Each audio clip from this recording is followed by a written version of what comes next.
राधा वल्लभ श्री हरिवंश राधा वल्लभ श्री हरिवंश नारायणं नमस्कृत्यं नरं च नरोत्तमं देवी सरस्वती व्यासं ततो जयमुदीरये। राधा मेरी मासी है, पिता मेरे घनश्याम, इन दोनों के चरणों में मेरा कोटि कोटि प्रणाम। ओम श्री परमात्मने नमः। श्री गणेशाय नमः। भगवान श्री कृष्ण का लीला चर्चा, लीला गान अवश्य सुननी चाहिए।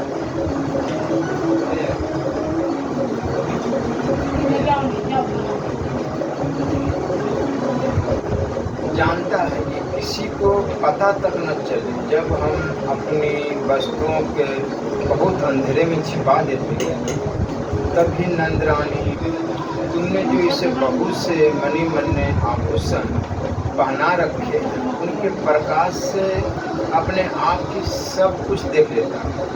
इसके शरीर में भी ऐसी ज्योति है कि जिससे इसे सब कुछ दिख जाता है। यह इतना चालाक है कि कब कौन कहाँ रहता है इसका पता रहता है, और जब हम सब घर के काम धंधों में उलझती रहती है, तभी अपना काम बना लेता है। ऐसा करके भी मिठाई की बातें करता है, उल्टे हमें ही चोर बनाता और अपने घर का मालिक बन जाता है। इतना ही नहीं, यह हमारे लिए जूते स्वच्छ घरों में मूत्र आदि भी कर देता है। तनिक देखो तो इसकी ओर, वहाँ तक चोरी के अनेकों उपाय करके काम बनाता है, और यहाँ मालूम हो रहा है मानो पत्थर की मूर्ति खड़ी। वाह अरे भोले भाले साहब। इस प्रकार गोपियाँ कहती जाती और श्री कृष्ण के भीत चकित नेत्रों से युक्त मुख कमल को देखती जाती। वो खुद ही चाहती। यह दशा देखकर नंदरानी यशोदा जी उनके मन का भाव ताड़ लेती और उनके हृदय में स्नेह और आनंद की बाढ़ आ जाती। वो इस प्रकार हंसने लगती कि अपने लाडले कन्हैया को इस बात का उलाहना भी न दे पाती, डांटने की बात तक उसको नहीं सोच पाती। कथा सुनते सुनते श्याम सुंदर की आंखों में नींद आ गई और मैया ने उन्हें पलंग पर सुला दिया। भगवान की लीला पर विचार करते समय यह बात स्मरण रखनी चाहिए कि भगवान का लीला धाम, भगवान के लीला पात्र, भगवान का लीला शरीर और उनकी लीला प्राकृत नहीं होती। भगवान में देह देही का भेद नहीं, महाभारत में भी आया कि परमात्मा का शरीर भूत समुदाय से बना हुआ नहीं होता। जो मनुष्य श्री कृष्ण परमात्मा के शरीर को भौतिक मानता है, उसका समस्त स्रोत स्मार्थ कर्मों से बहिष्कार कर देना चाहिए, अर्थात उसका किसी भी शास्त्रीय कर्म में अधिकार नहीं है। यहाँ तक कि उसका मुंह देखने पर भी सचेत वस्त्र सहित स्नान करना चाहिए। श्रीमद् भागवत में ही ब्रह्मा जी ने भगवान श्री कृष्ण की स्तुति करते हुए कहा है कि आपने मुझ पर कृपा करने के लिए ही यह स्वच्छामय सच्चिदानंद स्वरूप प्रकट किया। यह पांच भौतिक कदापि नहीं। इससे यह स्पष्ट है कि भगवान का सभी कुछ अप्राकृत होता है। इसी प्रकार यह माखन चूड़ी की लीला भी अप्राकृत ही दिव्य ही।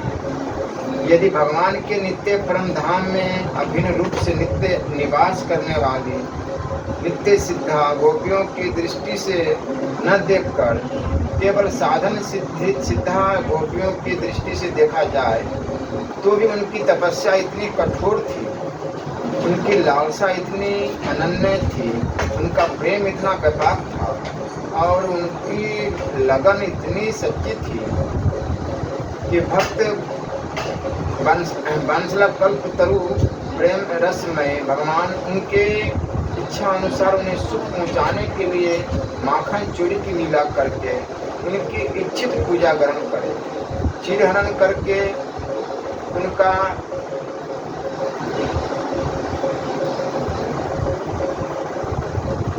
रहा सहा व्यवधान पर्दा उठाते और रासलीला करके उनको दिव्य सुख पहुँचाए तो कोई बड़ी बात नहीं है। भगवान की नित्य सिद्धा चिदानंदमयी गोपियों के अतिरिक्त बहुत सी ऐसी गोपियाँ और थी जो अपनी महान साधनों के फलस्वरूप भगवान के मुक्त जन वांछित सेवा करने के लिए गोपियों के रूप में अवतीर्ण हुई। उनमें से कुछ पूर्व जन्म की देव कन्याएं थी, कुछ श्रुतियाँ थी, कुछ तपस्वी ऋषि थे और कुछ अन्य भक्तजन। इनकी कथाएं विभिन्न पुराणों में भी मिलती हैं। श्रुति रूपा गोपियाँ जो नेति नेति के द्वारा निरंतर परमात्मा का वर्णन करते रहने पर भी उन्हें साक्षात रूप से प्राप्त नहीं कर सकती।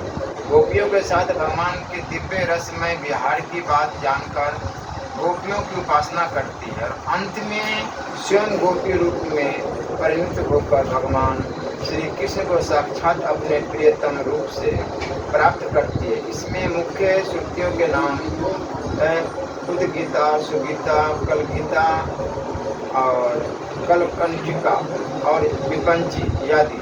भगवान के श्री रामावतार में उन्हें देखकर मुग्ध होने वाले, अपने आप को उनके स्वरूप सौंदर्य पर न्यौछावर कर देने वाले सिद्ध ऋषिगण, जिनकी प्रार्थना से प्रसन्न होकर भगवान ने उन्हें गोपी होकर प्राप्त करने का वर दिया था, ब्रज में गोपी रूप से अवतीर्ण हुए थे। इसके अतिरिक्त मिथिला की गोपी, कौशल की गोपी, अयोध्या की गोपी, पुलिंद की गोपी, रमा बैकुंठ, श्वेतद्वीप आदि की गोपियाँ और जालंधरी गोपी आदि गोपियों के अनेकों युग थे, जिनको बड़ी तपस्या करके भगवान से वरदान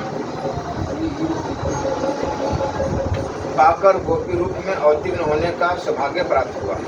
पद्म पुराण में पाताल खंड में भी बहुत से ऐसे ऋषियों का वर्णन है जिन्होंने बड़ी कठिन तपस्या आदि करके अनेकों कल्पों के बाद गोपी रूप को प्राप्त किया था। उनमें से कुछ के नाम निम्नलिखित। एक उग्र तपा नाम के ऋषि थे। वे अग्निहोत्री और बड़े ढूंढ बढ़ते थे। उनकी तपस्या अद्भुत थी। उन्होंने पंचदशाक्षर मंत्र का जाप और रासोन्नत नवकिशोर श्याम सुंदर श्री कृष्ण का ध्यान किया था।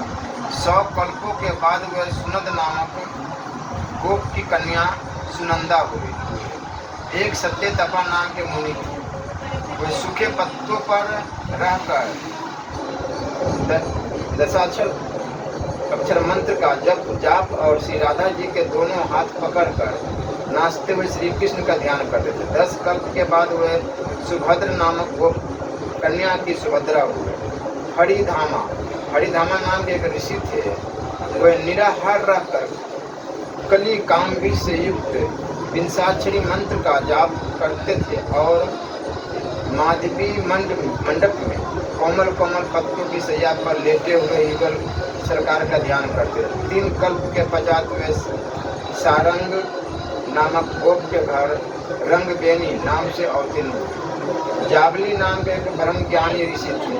उन्होंने एक बार विशाल वन में विचरते विचरते एक जगह बहुत बड़ी बावली देखी। उस बावली के पश्चिम तट पर घर के नीचे एक तेजस्विनी युवती स्त्री कठोर तपस्या कर रही थी। वो बड़ी सुंदर थी। चंद्रमा की शुभ्र किरणों के समान उसकी चांदनी चारों ओर छिटक रही थी। उसका बायां हाथ अपनी कमर पर था और दाहिने हाथ से वो ज्ञान मुद्रा धारण किए हुए थे। जवाली के बड़ी नम्रता के साथ पूछने पर उस तापसी ने बतलाया, मैं वह ब्रह्म विद्या हूँ जिससे बड़े बड़े योगी सदा निंदा करते हैं।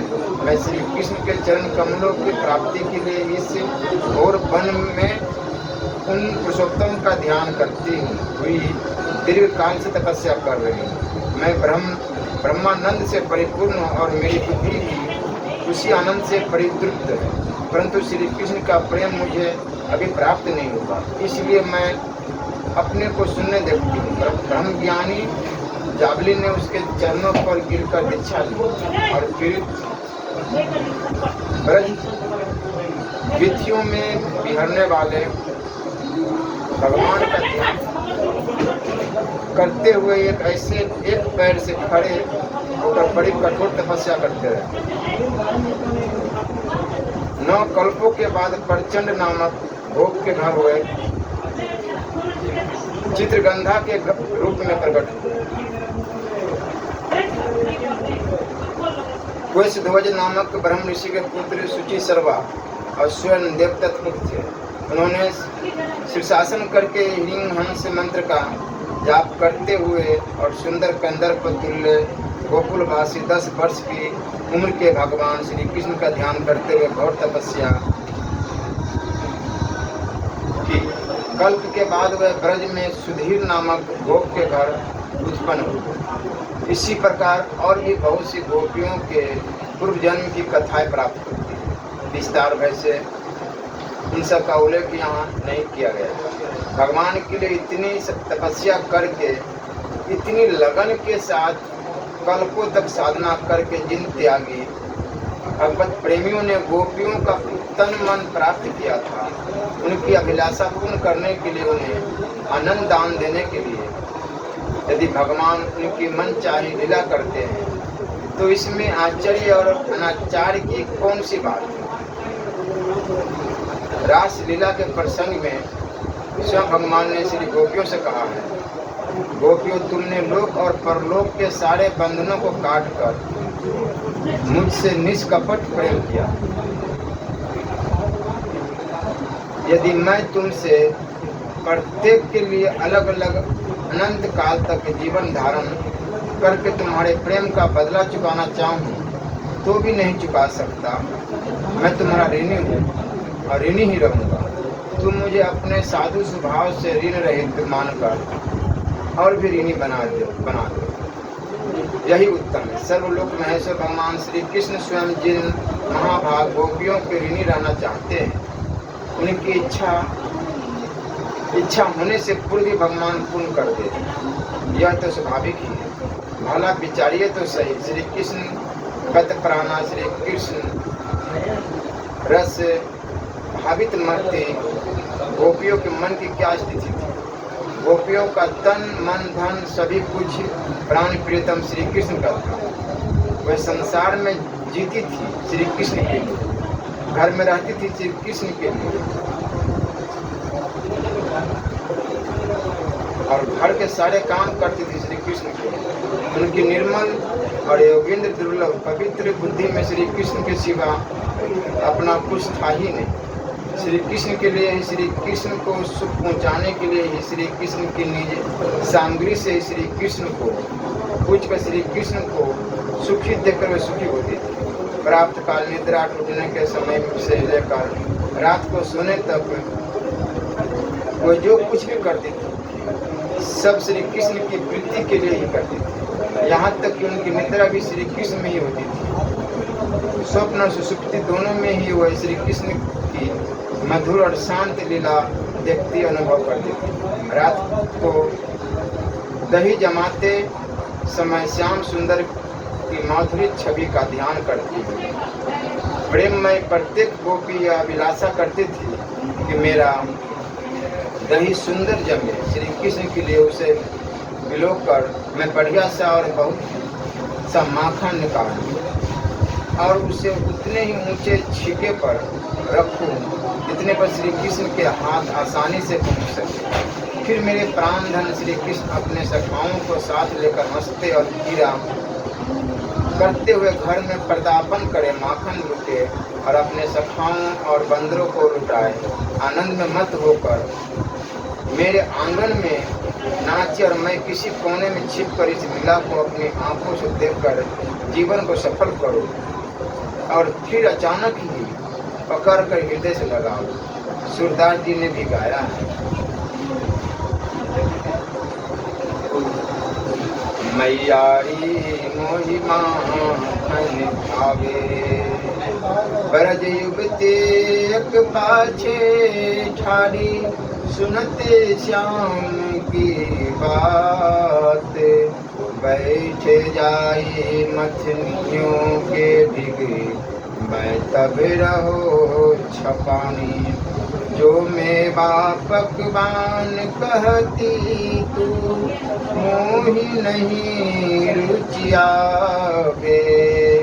मन मन कहती कबहू अपने घर देखो माखन खात।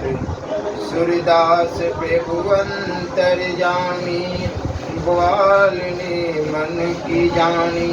एक दिन श्याम सुंदर कह रहे थे, मैया मुझे माखन भाता है, तुम मेवा पकवान के लिए कहती है, परंतु मुझे तो वो रुचते ही नहीं।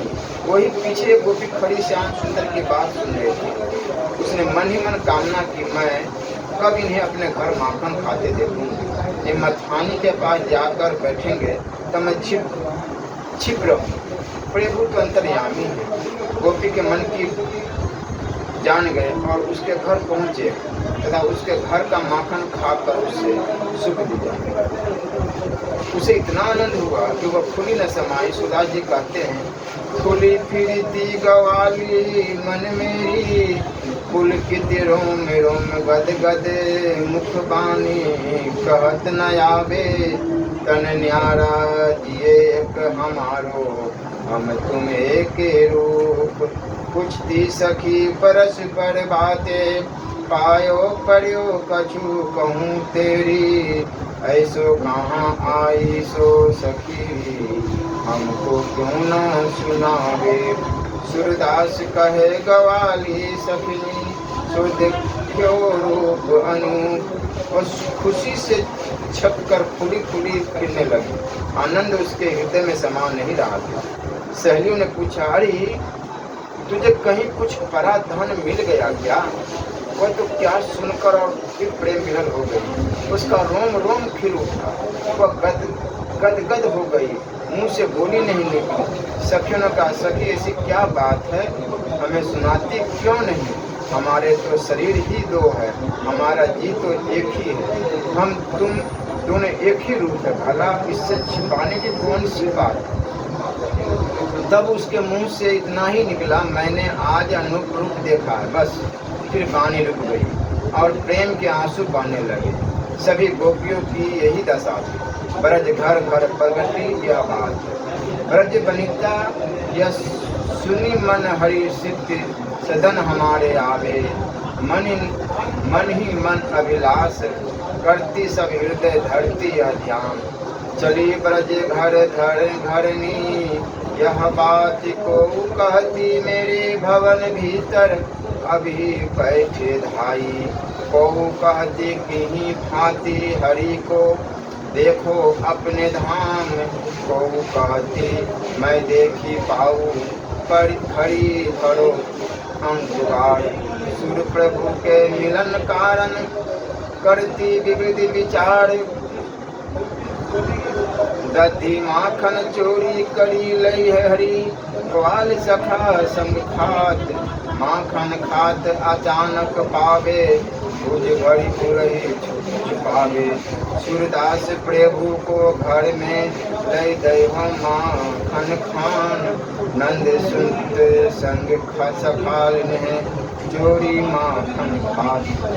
को कहती मोहि देखी द्वारे, ही गए पढ़ाई। हेरी माखन देऊ आछो खाई जिनो श्याम। हेरी माखन देऊ आछो खाई जितनो श्याम। को कहती मैं बांधी राखो, हो सके निर्वाण। जोड़ी कर विधि को मनावती पुरुष नंद कुमार। रात गोपिया जाग जाग कर प्राप्त काल होने के बाद देखती, उनका मन श्री कृष्ण में लगा रहता है। प्राप्त काल जल्दी जल्दी दही मत कर माखन निकाल कर छिके पर रखती, कहीं प्राण धन आकर लौट न जाए, इसलिए सब काम छोड़कर तो सबसे पहले यही काम करती और श्याम सुंदर की प्रतीक्षा में व्याकुल होती है। मन ही मन सोचती, हाँ आज प्राण प्रिय क्यों नहीं आए, इतनी देर क्यों हो गई? क्या आज इस दासी का घर पवित्र नहीं करेंगे? क्या आज मेरे समर्पण किए हुए इस तुच्छ माखन का भोग लगाकर स्वयं सुखी होकर मुझे सुख न देंगे? कहीं यशोदा मैया ने तो उन्हें नहीं रोक लिया? उनके घर तो 9 लाख गौए है, माखन की क्या कमी है, मेरे घर तो कृपा करके ही आते हैं। इन्हीं विचारों में आंसू बहाती हुई गोपी क्षण क्षण में दौड़कर दरवाजे पर जाती, लाज छोड़कर रास्ते की ओर देखती, सखियों से पूछती, एक एक निमेष उसके लिए युग के समान हो जाता।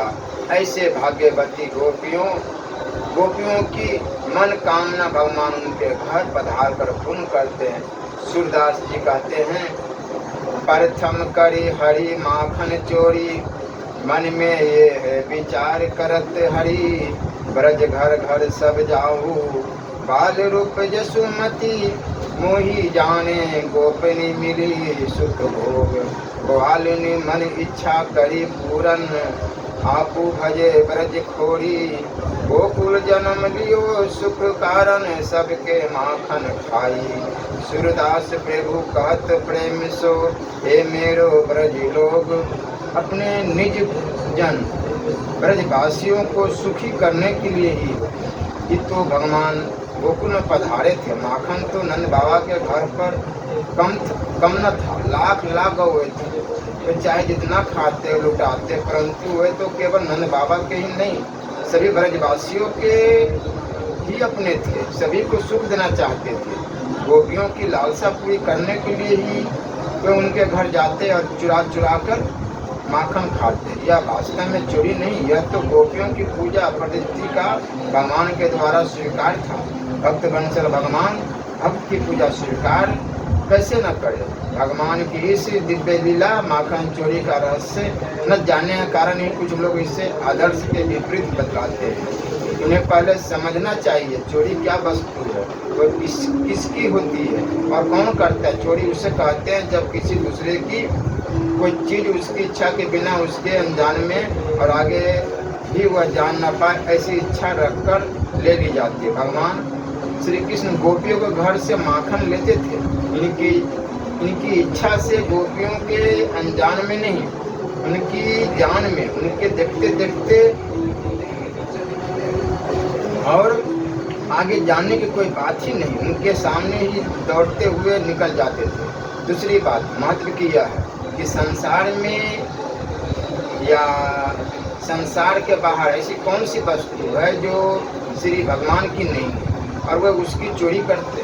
गोपियों का तो सर्वस्व श्री भगवान ही था, सारा जगत ही उनका, वह भला किसकी चोरी कर सकते हैं। हाँ, चोर तो वास्तव में वो लोग हैं जो भगवान की वस्तु को अपनी मानकर ममता आसक्ति में फंसे रहते हैं और दंड के पात्र बनते हैं। उपयुक्त सभी दृश्यों से यही सिद्ध होता है कि माखन चोरी न थी, भगवान की दिव्य लीला थी। असल में गोपियों ने प्रेम की अधिकता से ही भगवान को प्रेम का नाम चोर रख दिया, क्योंकि वे उनके चित चोर तो थे ही। जो लोग भगवान श्री कृष्ण को भगवान नहीं मानते थे, उन्हें श्रीमद् भागवत में वर्णित भगवान की लीला पर विचार करने का कोई अधिकार नहीं, परंतु उनकी दृष्टि से भी इस प्रसंग में कोई आपत्तिजनक बात नहीं, क्योंकि श्री कृष्ण उस समय लगभग 2-3 वर्ष के बच्चे थे और गोपियाँ अत्यधिक स्नेह के कारण उनके ऐसे मधुर खेल देखना चाहती थी। आशा है इससे शंका करने वालों को संतोष होगा। एक दिन बलराम आदि ग्वाल बाल श्री कृष्ण के साथ खेल रहे थे। उन लोगों ने माँ यशोदा के पास आकर कहा, माँ, कन्हैया ने मिट्टी खाई है। हितेशनी यशोदा ने श्री कृष्ण का हाथ पकड़ लिया। उस समय श्री कृष्ण की आंखें डर के मारे नाच रही थी। यशोदा मैया ने डांट कर कहा, क्यों रे नटखट, तो बहुत ढीठ हो गया, तूने अकेले में छिपकर मिट्टी क्यों खाई? देख तो तेरे दल के तेरे सखा क्या कर रहे हैं, तेरे बड़े भैया बलदाव भी तो उन्हीं की ओर से गवाही दे रहे हैं।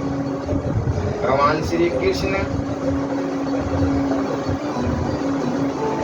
ने विचार किया कि मुझ में शुद्ध सत्व गुण ही रहता है और आगे बहुत से रजगुणी कर्म करने हैं, उसके लिए थोड़ा सा रज संग्रह कर दो। संस्कृत साहित्य में पृथ्वी का एक नाम क्षमा भी है। श्री कृष्ण ने देखा कि ग्वाल बाल खुलकर मेरे साथ खेलते हैं, कभी कभी अपमान भी कर बैठते हैं, उनके साथ क्षमान धारण करके क्रिया करनी चाहिए।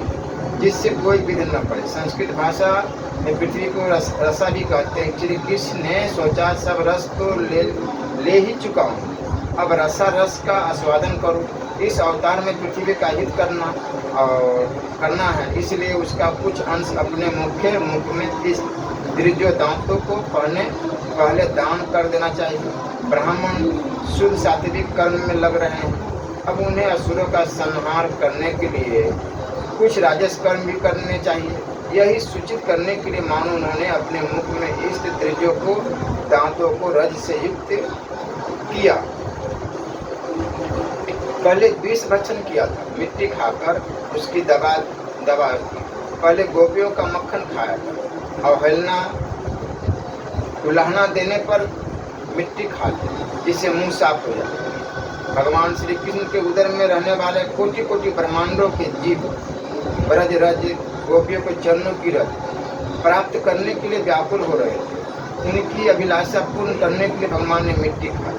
भगवान स्वयं ही अपने भक्तों की चरण रज मुख के द्वारा अपने हृदय में धारण करते हैं। छोटे बालक स्वभाव से मिट्टी खा लिया करते हैं। यशोदा जी जानती थी कि इस हाथ ने मिट्टी खाने में सहायता की। चोर का सहायक भी चोर ही है, इसलिए उन्होंने हाथ ही पकड़ा। भगवान के नेत्र में सूर्य और चंद्रमा का निवास, वे कर्म के साक्षी है। उन्होंने सोचा कि पता नहीं श्री कृष्ण मिट्टी खाना स्वीकार करेंगे कि मुकर जाएंगे, अब हमारा कर्तव्य क्या है। इसी भाव को सूचित करने के लिए करते हुए दोनों नेत्र चकराने लगे। भगवान श्री कृष्ण ने कहा, माँ मैंने मिट्टी नहीं खाई, ये सब झूठ बक रहे हैं। यदि तुम इन्हीं की बात सच मानती हो तो मेरा मुंह तुम्हारे सामने ही है, तुम अपनी आंखों से देख लो। यशोदा जी ने कहा, अच्छी बात है, ऐसा ही है तो मुंह खोलो। माता के ऐसा कहने पर भगवान श्री कृष्ण ने अपना मुंह खोल दिया। परीक्षित, भगवान श्री कृष्ण का ऐश्वर्य अनंत है, वे केवल लीला के लिए मनुष्य के बालक बने हुए हैं। यशोदा जी ने देखा कि उनके मुंह में चर अचर संपूर्ण जगत विद्यमान है। आकाश व शून्य जिसमें किसी की गति नहीं, दिशाएं पहाड़ द्वीप और समुद्रों के सारी पृथ्वी बहने वाली वायु, यह दूत अग्नि चंद्रमा तारों के साथ संपूर्ण ज्योति मंडल, जल तेज पवन, पियत प्राणियों के चलने फिरने का आकाश, बेकारी अहंकार के कार्य देवता, मन, इंद्रिय, पंच तन्मात्राएं और तीनों गुण श्री कृष्ण के मुख में दिख पड़े। परीक्षित, जीव काल स्वभाव कर्म उनकी वासना और शरीर आदि के द्वारा विभिन्न रूपों में दिखने वाला यह सारा विचित्र संसार संपूर्ण ब्रज और अपने आप को ही श्री यशोदा जी ने श्री कृष्ण के नन्हे से खुले हुए मुख में देखा। वह बड़ी शंका में पड़ गई। वह सोचने लगी कि यह कोई स्वप्न है या भगवान की माया। कहीं मेरी बुद्धि ही तो कोई भ्रम नहीं हो गया। संभव है मेरे इस बालक में भी कोई जन्मजात योग सिद्धि हो, जो चित्त मन कर्म और वाणी के द्वारा ठीक तथा श्रीमता से अनुमान के विषय नहीं होते। यह सारा विश्व जिनके अर्चित है, जो इसके प्रेरक है और जिनकी सदा से इसकी प्रतीति होती है, जिनका स्वरूप सर्वथा अचिंत्य है, उन प्रभु को मैं प्रणाम करता हूँ। मिट्टी खाने के संबंध में मुझ अकेले का ही नाम ले रहे हैं। मैंने खाई तो सबने खाई, देख लो मेरे मुख में संपूर्ण विश्व। श्री कृष्ण ने विचार किया कि उस दिन मेरे मुख में विश्व देखकर माता ने अपने नेत्र बंद कर। आज भी जब मैं अपना मुंह खोलूंगा तभी अपने नेत्र बंद कर ले। इस विचार से मुंह खोल दिया।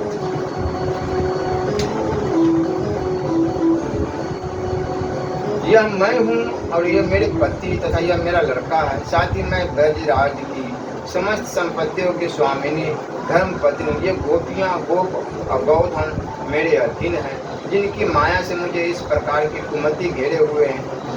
वे भगवान ही मेरे एकमात्र आश्रय, मैं उन्हीं की शरण में हूँ। जब इस प्रकार यशोदा माता श्री कृष्ण का तत्व समझ गई, तब सर्वशक्तिमान सर्वव्यापक प्रभु ने अपनी पुत्र स्नेहमयी वैष्णवी योग माया का उनके हृदय में संचार कर दिया। यशोदा जी को तुरंत वह घटना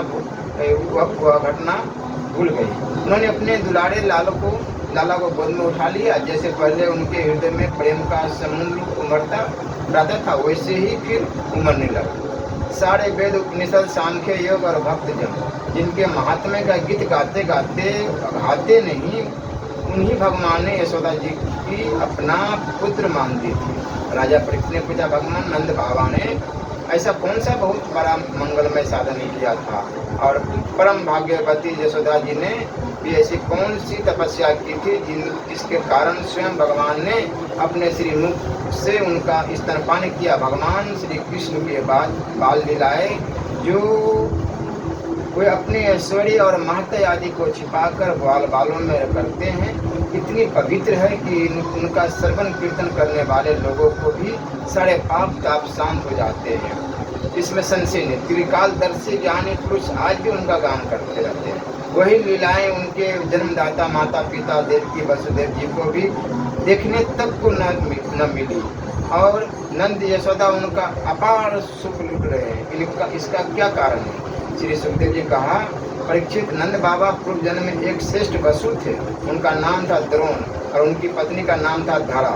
उन्होंने ब्रह्मा जी के आदेशों का पालन करने की इच्छा से उनसे कहा था, भगवान जब हम पृथ्वी पर जन्म ले तब जगदीश्वर भगवान श्री कृष्ण में हमारी अनन्य प्रेम में भक्ति हो, जिस भक्ति के द्वारा संसार में लोग अनायास ही दुर्गति को पार कर जाते हैं।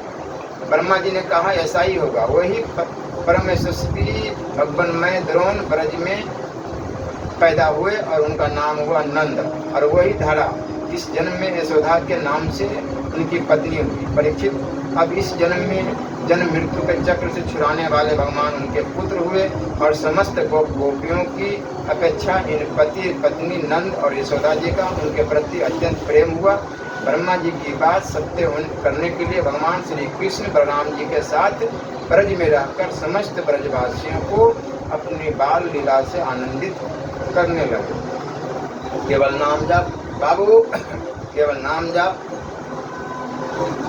कीजिए। राधा राधा राधा राधा राधा राधा राधा राधा राधा राधा राधा राधा राधा राधा राधा